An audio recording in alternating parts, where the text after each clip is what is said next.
Bueno, tengo el privilegio de compartir esta serie y la hemos llamado Siempre, siempre hay un propósito. Y si nos visitas hoy por primera vez, déjame decirte que llegaste en un momento muy bueno porque comenzamos esta serie y te agradecemos que hayas tomado una hora de tu tiempo para estar aquí con nosotros. Así que siéntete bienvenido. Y en esta primera sesión voy a hablar acerca de el propósito en la crisis y la siguiente semana hablaré acerca del propósito en la prueba.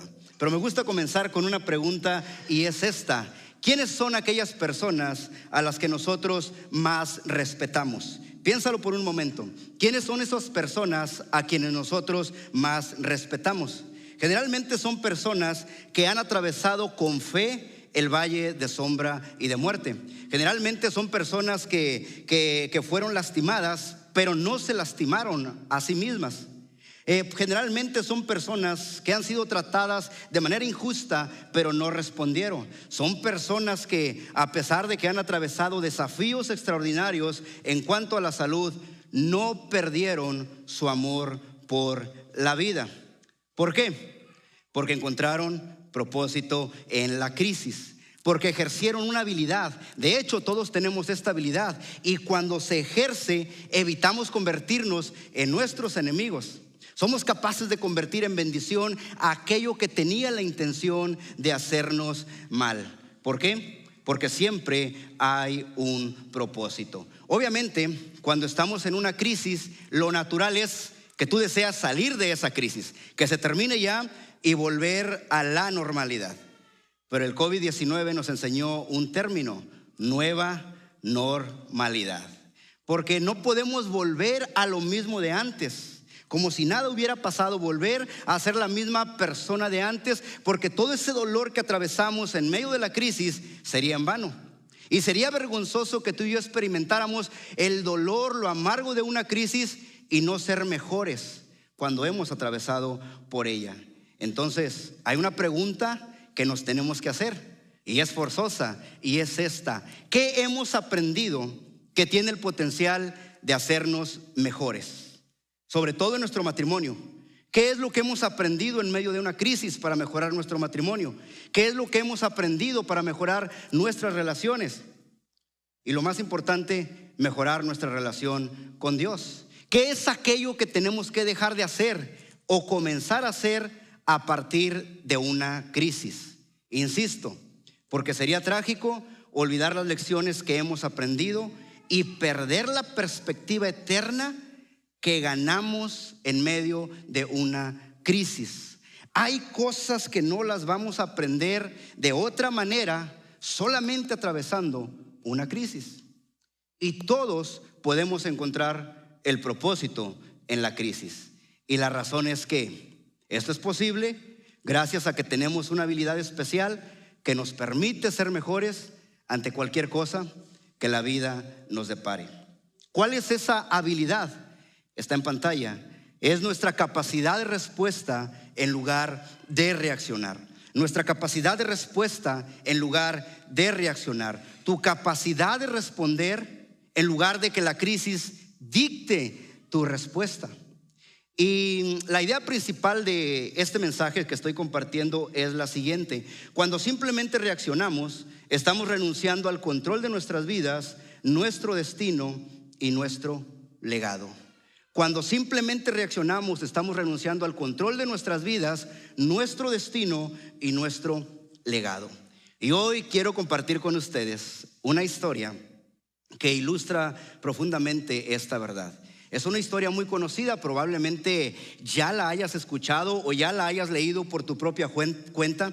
Y tiene que ver con una historia que se encuentra en la primera sección de la Biblia, conocida como el Antiguo Testamento, acerca de un joven llamado José. Y si ya conocías la historia, déjame de todas maneras, dame chance de darte una sinopsis. José era el menor de 10 hermanos. Sus hermanos le tenían envidia porque era el favorito de su padre Jacob. Y era tanta la envidia que querían deshacerse de él, así que en la primera oportunidad lo hicieron. Lo secuestraron y lo vendieron como esclavo a una caravana de ismaelitas que eran traficantes de esclavos, y ellos lo llevaron y posteriormente lo vendieron en una subasta en Egipto. Es así como José fue a dar a la casa de un hombre muy importante en Egipto llamado Potifar, y estaba ahí al servicio de este hombre.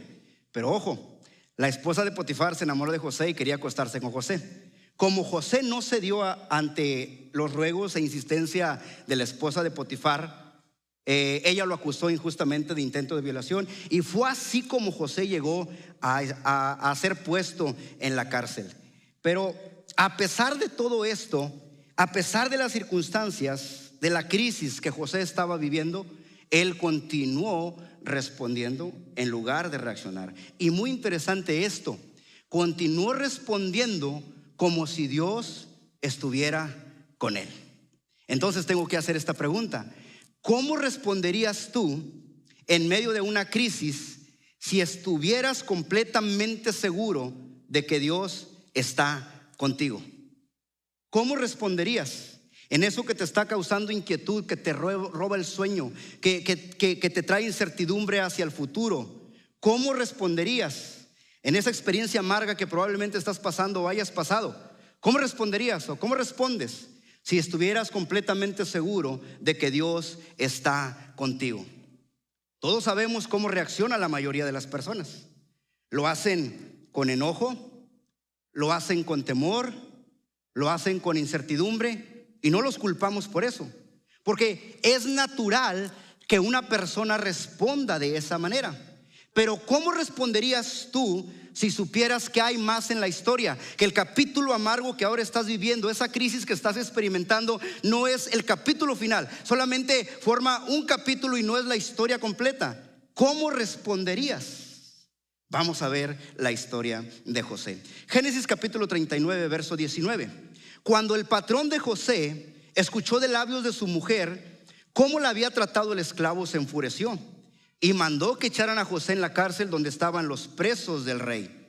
Pero aún en la cárcel, el Señor estaba con él y no dejó de mostrarle su amor.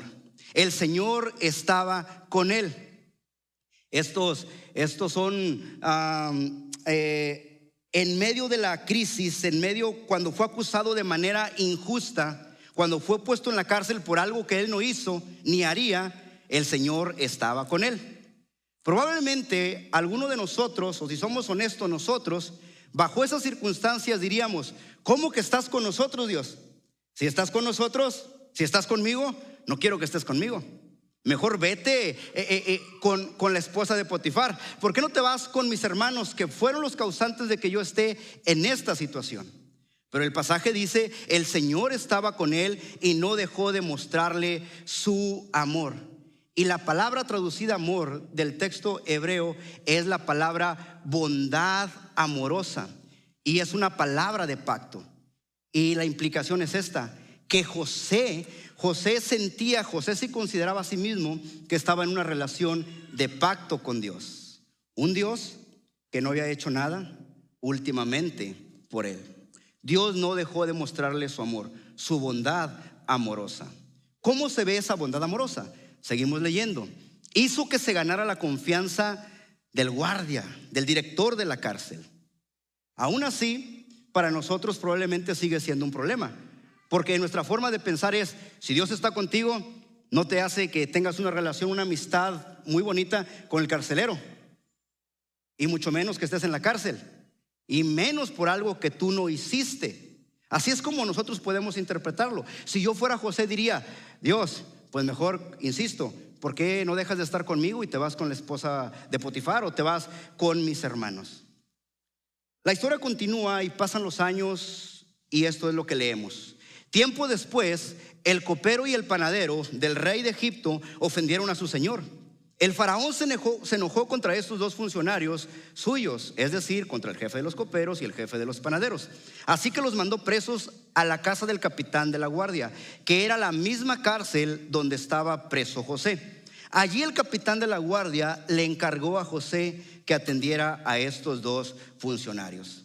Y después de un tiempo de haber estado allí, el copero y el panadero, hombres importantes en la presencia del rey, tuvieron un sueño la misma noche. Y este sueño era tan inquietante y sabían que significaba algo, pero no había quien lo interpretara. A la mañana siguiente, cuando José fue a verlos, los encontró muy preocupados y por eso les preguntó: ¿por qué andan hoy tan cabizbajos? Los dos tuvimos un sueño, respondieron, y no hay nadie que nos lo interprete. Es decir, estamos convencidos que esto significa algo, pero ¿quién nos lo puede interpretar? ¿Por qué no me cuentan lo que soñaron? Bueno, antes de eso, José les dice: ¿acaso no es Dios quien da la interpretación? Y aquí podemos rescatar algo interesante. ¿Acaso no es Dios quien da la interpretación? José sigue creyendo en Dios, sigue confiando en Dios en medio de la crisis, sigue respondiendo en lugar de reaccionar. ¿Por qué no me cuentan lo que soñaron?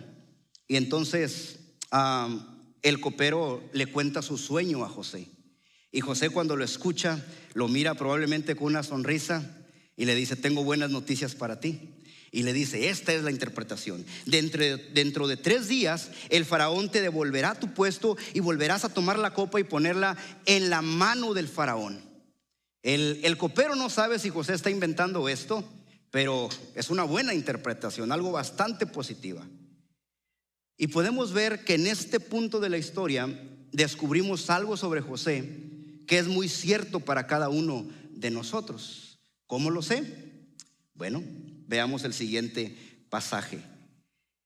Así que acuérdate de mí cuando recibas ese beneficio.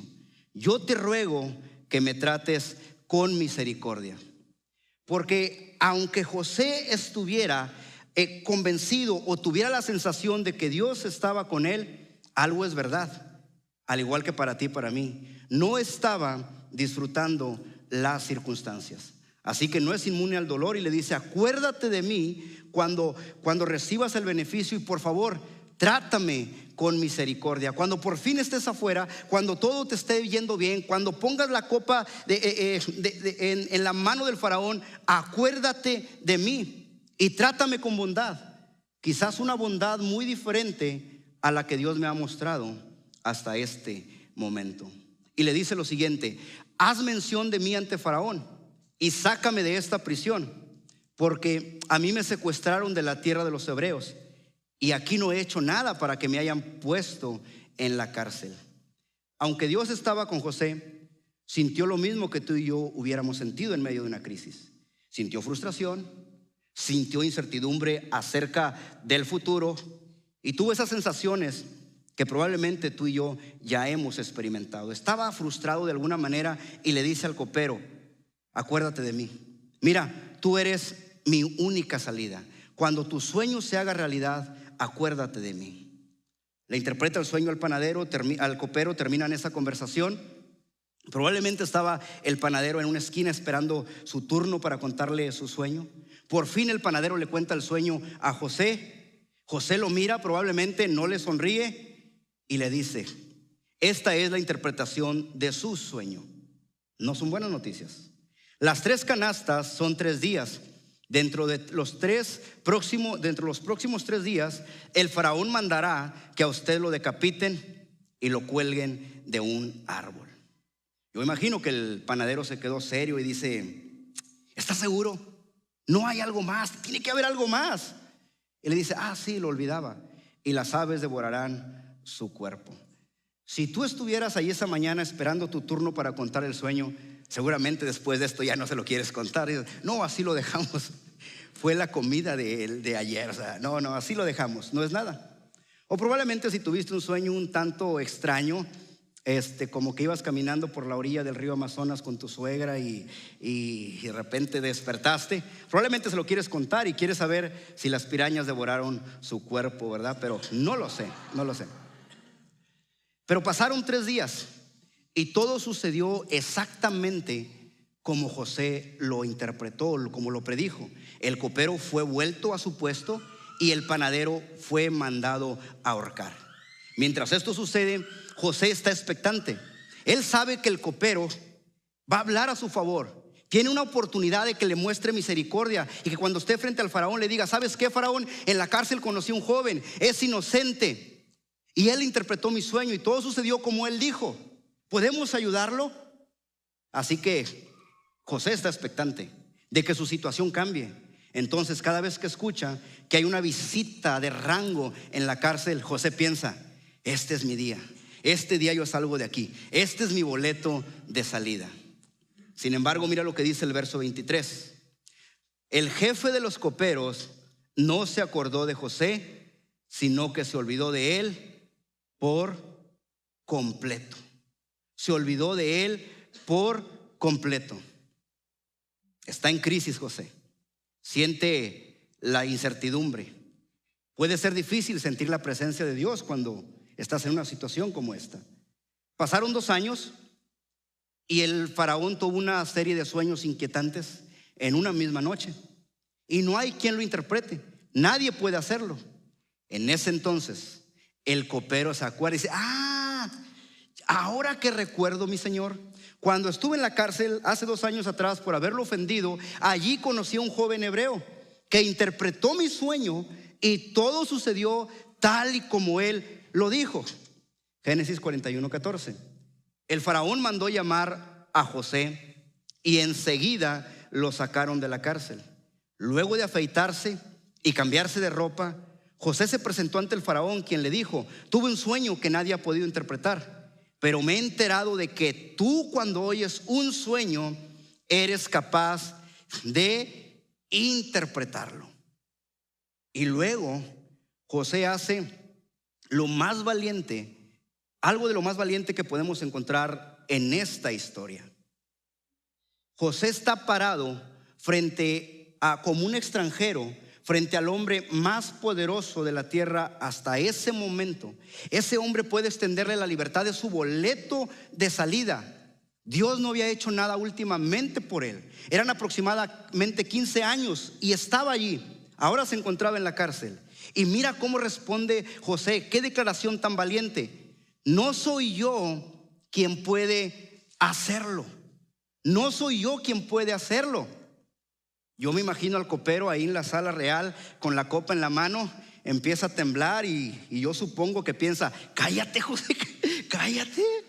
Nos van a mandar a la cárcel otra vez por el resto de nuestras vidas. No soy yo quien puede hacerlo, respondió José, sino que es Dios quien le dará al faraón una respuesta favorable. ¿Cómo responderías tú en tu situación, en tus circunstancias, si tuvieras la absoluta confianza de que Dios está contigo?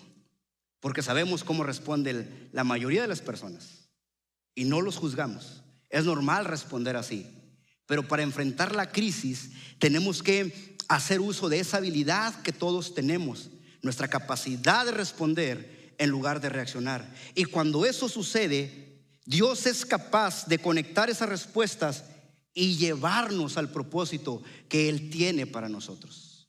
Faraón le cuenta, ya le había contado el sueño, pero en ese punto, cuando José responde de esta manera, hay que entender esto.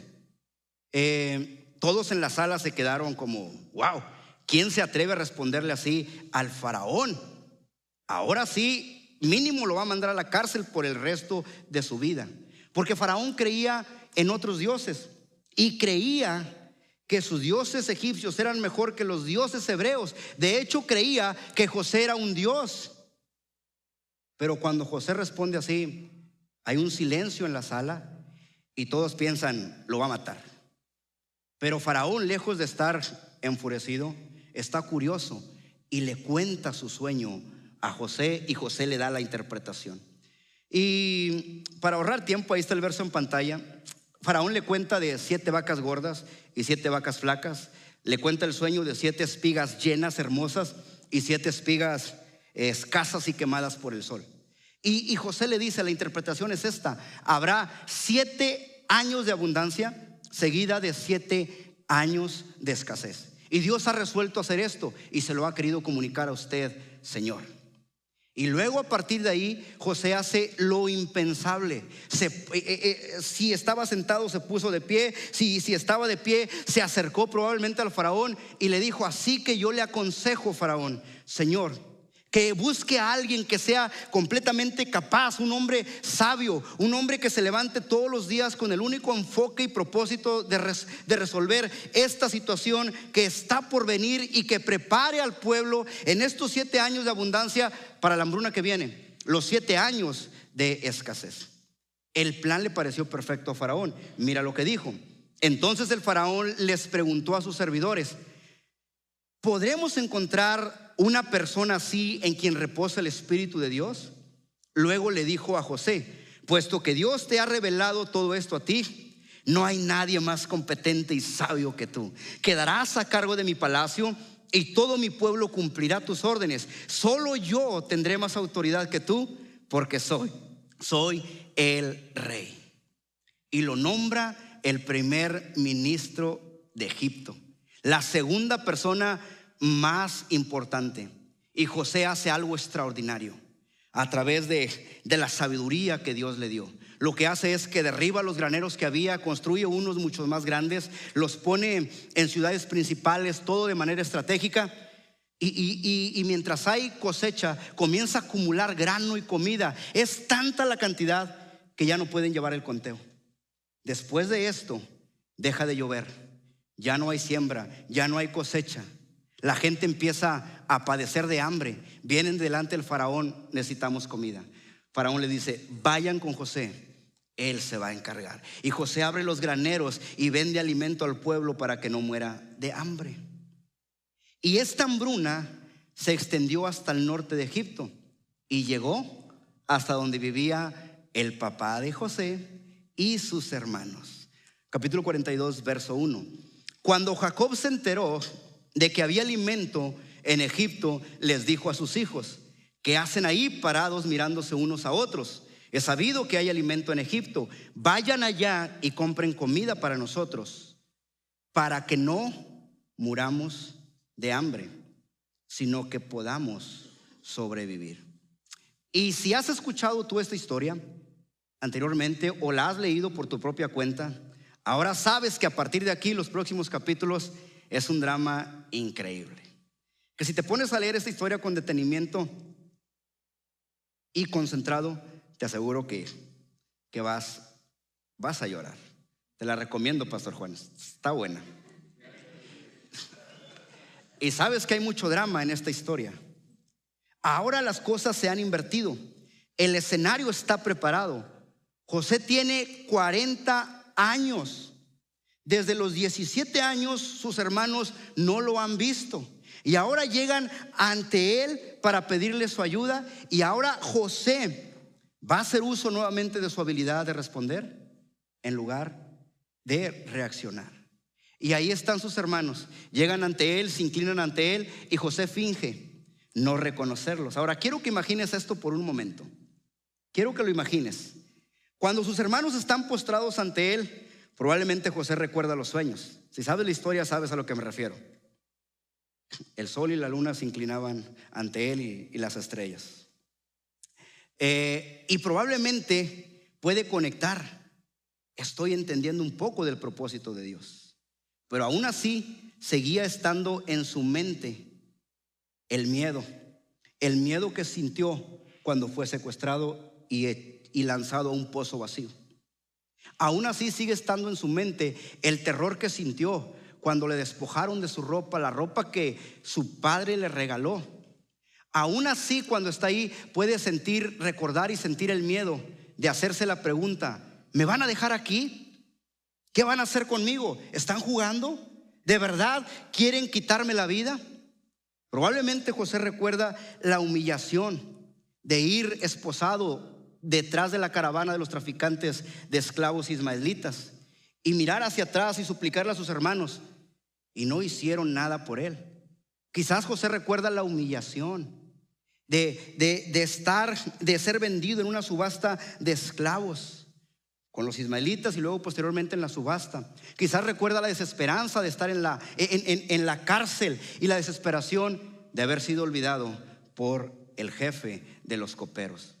Probablemente todo esto está en la mente de José. Sus hermanos están ahí inclinados ante él y él está tratando de tomar una decisión. Y mientras está tratando de tomar la decisión, juega un poco con sus hermanos y descubre que su padre todavía está vivo, que tiene un hermano menor, y los acusa de espionaje. Entonces, para probar que no son espías, Tienen que traer a su hermano menor y dejar a uno ahí como rehén en Egipto y llevar alimento hacia el norte de Egipto, a la casa de su padre. Y José está tratando de hacer todo esto, averiguar si sus hermanos han cambiado o son los mismos que lo trataron injustamente hace 20 años. Y José está pensando en todo esto está en su mente. Y capítulo tras capítulo podemos ver cómo el drama es fascinante. Y hay tantos detalles que voy a omitir, pero el punto es este. Nuevamente, José desafía su instinto y sus emociones y emplea una vez más su habilidad de responder en lugar de reaccionar. Imagínate el escenario. Estaban sus 11 hermanos inclinados ante él y él se les revela. Yo soy José, les declaró a sus hermanos. ¿Vive todavía mi padre? Pero ellos estaban tan pasmados, aterrorizados, que no atinaban a contestarle. No necesitaban estar aterrorizados ante la presencia de José, porque en su ausencia José había vivido todos los días de su vida como si Dios estuviera presente. ¿Cómo responderías tú en tu crisis si tuvieras la completa seguridad de que Dios está contigo? Y una vez más José decidió no reaccionar, sino responder con perdón a sus hermanos. Verso 4.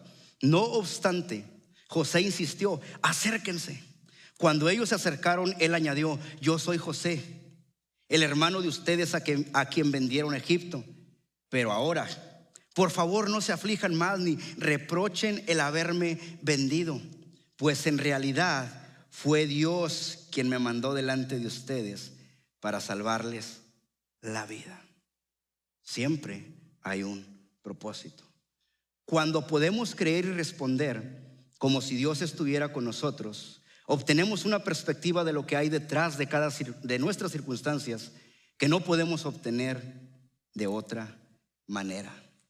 Lo que José entendió, a la conclusión que llegó en ese momento, es: la razón por la que estoy aquí y la razón por la que pasé todo lo que pasé es porque siempre hay un propósito. Dios tenía un plan en mi sufrimiento. Dios tenía un plan en la injusticia que cometieron en contra mía. En las circunstancias, todas y cada una de ellas, Dios tenía un plan. Circunstancias y crisis que yo no hubiera elegido por mi propia cuenta. Dios tenía un plan en medio de todo esto. Y José entendió probablemente esta verdad. Cuando simplemente reaccionamos, estamos renunciando al control de nuestras vidas, nuestro destino y nuestro legado. Sígueme con esto. Lo que nadie sabía es que en ese encuentro de José con sus 11 hermanos, el plan de salvación para todo el mundo pendía del hilo de la respuesta de José. Ante José estaban los 11 hermanos y él eran 12, representaban las 12 tribus de Israel, que llegaron a formar la nación de Israel, y finalmente de esa nación nació el Mesías, el Salvador del mundo, que haría exactamente por el mundo lo que José hizo en ese momento por sus hermanos. La capacidad de responder en lugar de reaccionar. Y la historia no termina allí. José trae a toda su familia a Egipto, les muestra bondad, les provee de todo, los cuida, no les falta nada. Pero tiempo después, Jacob, el padre de todos ellos, muere, y después de toda una ceremonia bastante elaborada, los 10 hermanos que lo vendieron piensan: ahora sí se va a vengar. Mi padre ha muerto, se va a vengar de nosotros. Mira lo que dice la escritura. Por eso le mandaron a decir: antes de morir, tu padre dejó estas instrucciones: díganle a José que perdone, por favor, la terrible maldad que sus hermanos cometieron contra él. Así que, por favor, perdona la maldad de los siervos del Dios de tu padre. Cuando José escuchó estas palabras, se echó a llorar. Luego sus hermanos se presentaron ante José, se inclinaron ante él, delante de él, y le dijeron: aquí nos tienes, somos tus esclavos. ¿qué hace José? ¿Tú crees que no vino un montón de pensamientos, un deseo de justicia humana? Pero José continúa respondiendo en lugar de reaccionar. No tengan miedo, les contestó José. ¿Puedo acaso tomar el lugar de Dios?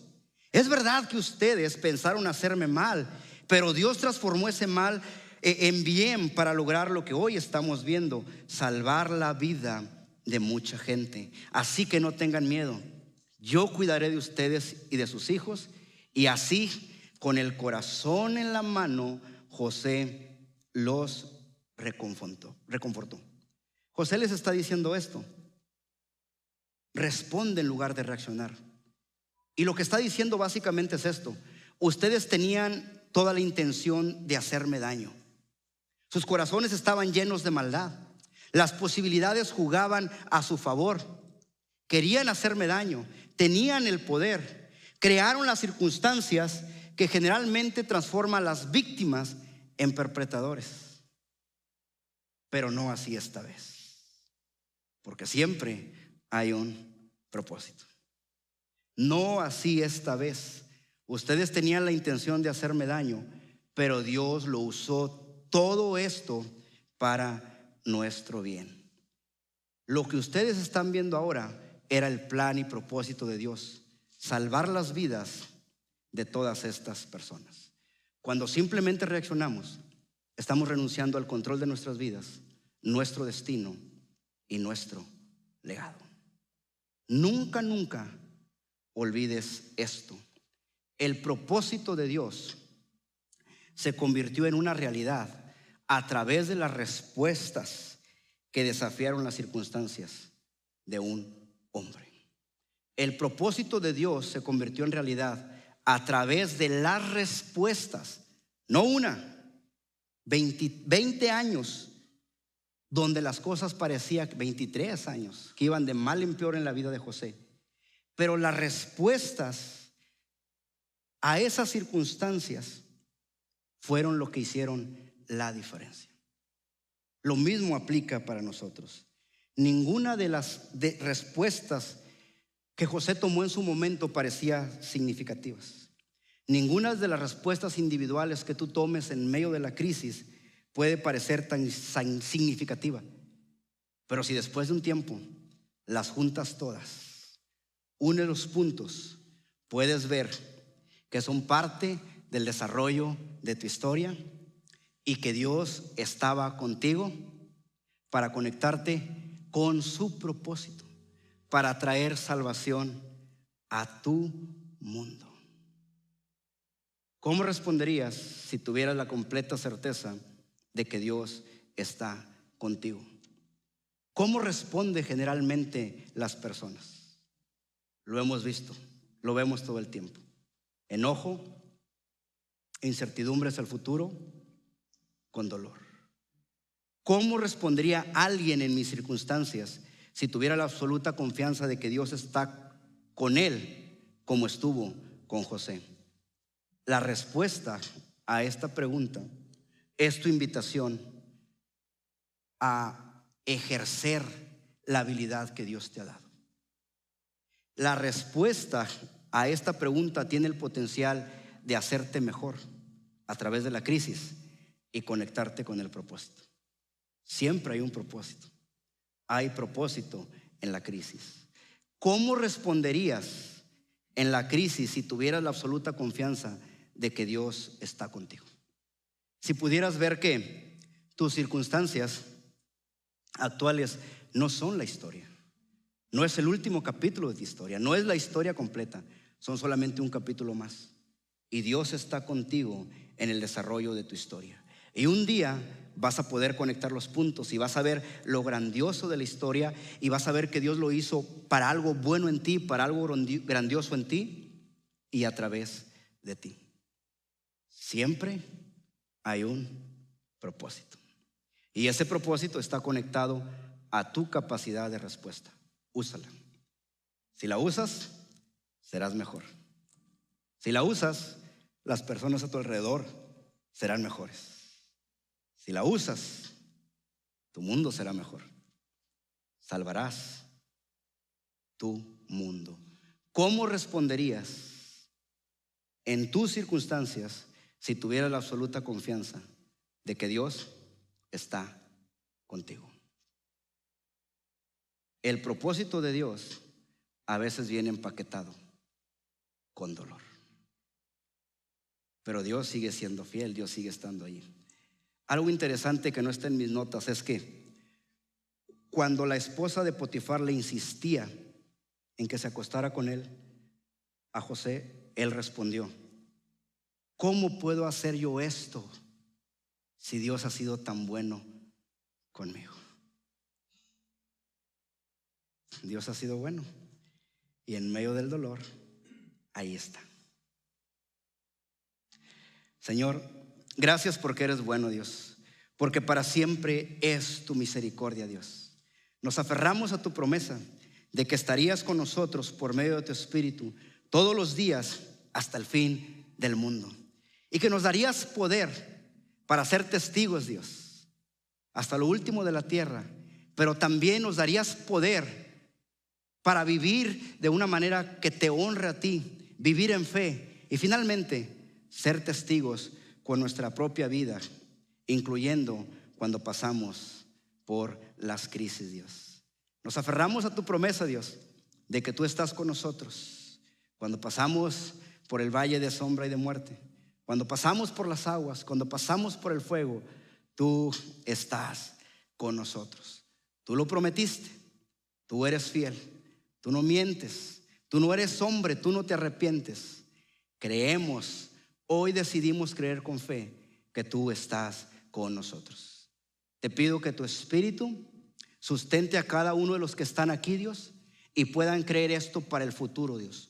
Cuando llegue la prueba, cuando llegue la crisis, puedan creer que tú estás con ellos, Dios, y que hay propósito en la crisis. Y si alguien aquí, Señor, está pasando por algo que le causa dolor, incertidumbre hacia el futuro, quizás se ha hecho la pregunta: ¿dónde estás, Dios? No te siento. Hoy yo te pido, Dios, que de una manera especial y sobrenatural que ninguno de nosotros humanamente puede hacerlo, yo te pido que tú le tomes, le inundes su corazón y le hagas sentir tu presencia, y que como José pueda declarar: ¿cómo puedo hacer esto? ¿Cómo puedo dudar si mi Dios es bueno? Mi Dios está conmigo, Dios. Ayúdanos a creer siempre, siempre que hay propósito en la crisis. Te lo pedimos en el nombre de Jesús. Amén.